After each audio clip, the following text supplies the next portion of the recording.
Students, now the next question, that is the differentiate between 1 degree, 2 degree and 3 degree alcohol on the basis of oxidation. Oxidation के basis पे आपको 1 degree 2 degree और 3 degree alcohol में difference create करना है. Okay, मैंने आपको वेक्टरमियर, Lucas और डिहाइड्रोजनेशन के बेसिस पे बता दिया. अब आपको पढ़ना है ऑक्सीडेशन.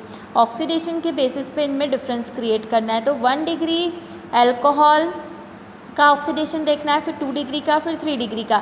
सबसे पहले ये चीज़ नोट कर लो, जब भी अल्कोहल का ऑक्सीडेशन होता है तो अपने को या तो मिलता है एल्डिहाइड या कीटोन.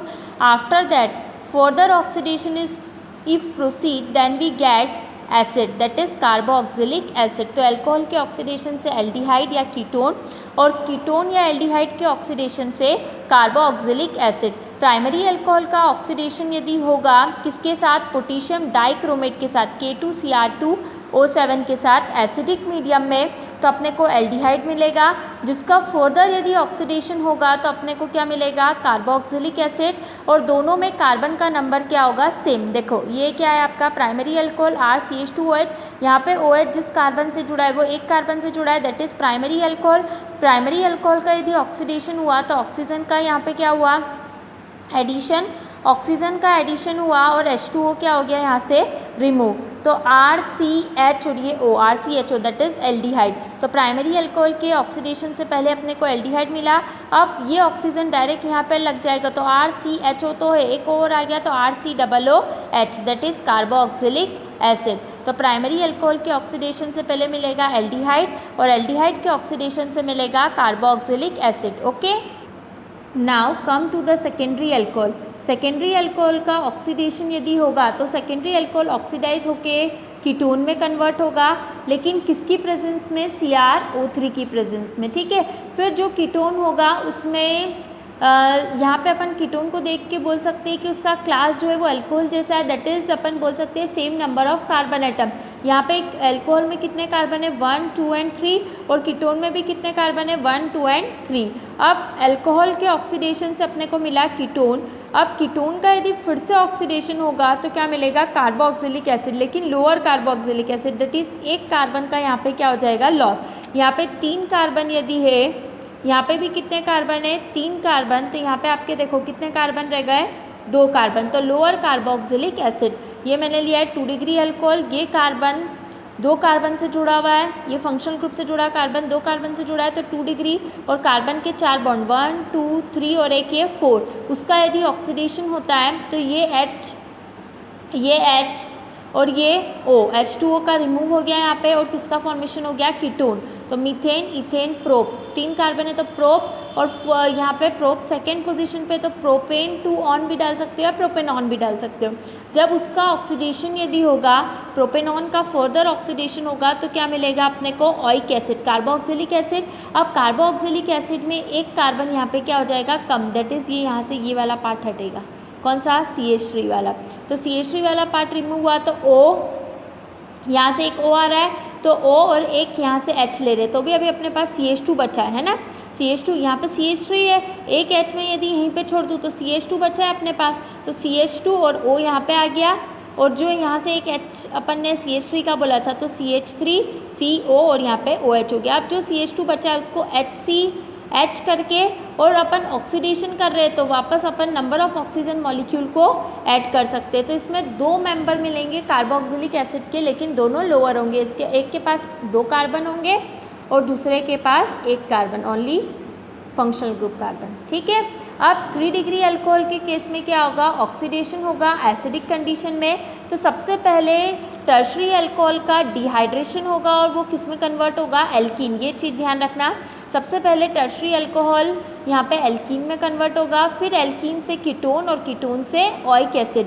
लेकिन यहाँ पे क्या हो रहा है, कार्बन का नंबर कम होता जा रहा है. लेकिन 1 डिग्री अल्कोहल के केस में जो अल्कोहल में जितने कार्बन थे उतने ही कार्बन आपके एल्डिहाइड में थे और उतने ही कार्बन आपके कार्बोक्सिलिक एसिड में थे, लेकिन यहाँ पे कार्बन का नंबर क्या हो रहा है, कम. दैट इज़ ये आपका यदि 3 डिग्री अल्कोहल है, 3 डिग्री अल्कोहल, तो how many number of carbon atoms here, 1, 2, 3 and 4 carbon atom. इसका ऑक्सीडेशन और यदि हो रहा है एसिडिक मीडियम में तो यहाँ पे क्या होगा, सबसे पहले मैंने बोला है hydration, dehydration that is water molecule क्या हो जाएगा, एलिमिनेट। तो माइनस H2O यदि अपन करते तो H2O माइनस कौन सा हो रहा है, एक तो OH और एक यहाँ से H2O निकल गया। तो कार्बन का एक बॉन्ड यहाँ से ब्रेक हो रहा है और एक बॉन्ड ये वाला जो हाइड्रोजन निकल रहा है उसके कारण, तो यहाँ पे क्या हो जाएगा, डबल बॉन्ड। तो अपन क्या बोल देंगे इसको, एल्कीन।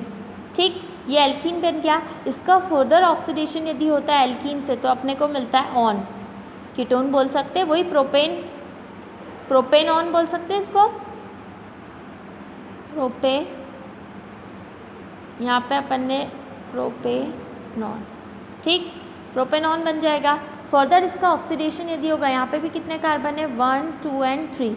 अगेन इसका यदि ऑक्सीडेशन होगा तो क्या मिलेगा, 2 कार्बन एटम, लेकिन क्या मिलेगा आपको, 2 कार्बन। तो 2 कार्बन के लिए नाम क्या होगा, इथेनोइक एसिड। ओके, तो यहाँ पे देखो सबसे पहले 4 कार्बन थे, 4 कार्बन, एल्कीन में भी आपके 4 कार्बन थे, लेकिन यहाँ पे नंबर ऑफ कार्बन एटम क्या होते जा रहे हैं, कम। तो यहाँ पे कितने कार्बन बचे आपके पास, 3, और यहाँ पे कितने कार्बन बचे आपके पास, 2। तो कार्बन का एटम कार्बन एटम का नंबर 3 डिग्री अल्कोहल के केस में क्या होता जा रहा है, रिड्यूस होता जा रहा है या कम होता जा रहा है। ठीक, तो टोटल अभी तक मैंने आपको डिफ्रेंशिएशन करने के लिए 1 डिग्री, 2 डिग्री और 3 डिग्री अल्कोहल में ऑक्सीडेशन बता दिया, डिहाइड्रोजनेशन बता दिया, वेक्टरमेयर बता दिया, लुकास बता दिया। अब नेक्स्ट क्वेश्चन है आपका, why alcohol are more soluble in water than hydrocarbon of comparable molecular mass. Alcohol water में ज़्यादा सॉल्युबल क्यों होते हैं हाइड्रोकार्बन के कंपैरिजन में, लेकिन दोनों का मास क्या ऑलमोस्ट सेम है, ऐसा क्वेश्चन है। तो alcohol can form hydrogen bond with water. Alcohol जो है वो वाटर के साथ क्या बनाता है, हाइड्रोजन बॉन्डिंग। और आपको भी पता है हाइड्रोजन बॉन्डिंग क्या होती है, तो एक इलेक्ट्रोपॉजिटिव और एक इलेक्ट्रोनेगेटिव एटम के बीच में जो फोर्स ऑफ अट्रैक्शन होता है, it is termed as hydrogen bonding. तो अल्कोहल के केस में हाइड्रोजन बॉन्डिंग पॉसिबल है, किसके साथ, वाटर के साथ। And break hydrogen bond exist between water molecule, और जो वाटर मॉलिक्यूल के बीच में जो हाइड्रोजन बॉन्ड है उसको क्या करता है, ब्रेक करता है। कौन, जब अल्कोहल को अपन वाटर में डिजोल्व करेंगे तो अल्कोहल वाटर के साथ बॉन्ड बना लेगा, ये अल्कोहल ROH, ये वाटर, तो अल्कोहल का ऑक्सीजन और वाटर का हाइड्रोजन, हाइड्रोजन बॉन्डिंग हो गई।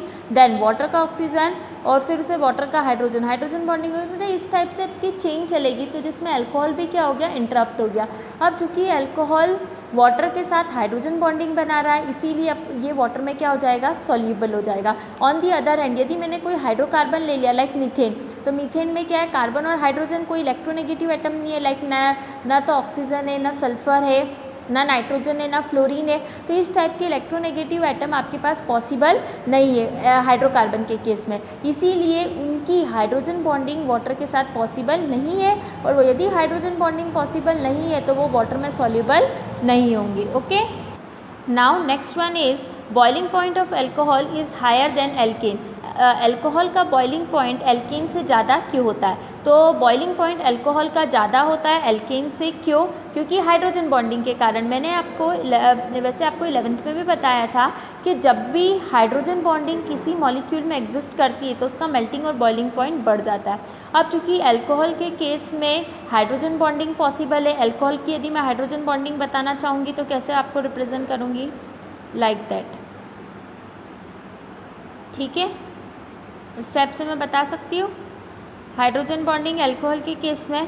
तो ये अल्कोहल के केस में हाइड्रोजन बॉन्डिंग क्या है आपकी, पॉसिबल। अब ये यहाँ से भी हो सकता है, नीचे से भी हो सकता है, लेकिन ये कोई हाइड्रोकार्बन है तो उसमें हाइड्रोजन बॉन्डिंग पॉसिबल नहीं है, इसीलिए अल्कोहल का बॉइलिंग पॉइंट क्या होगा, ज़्यादा।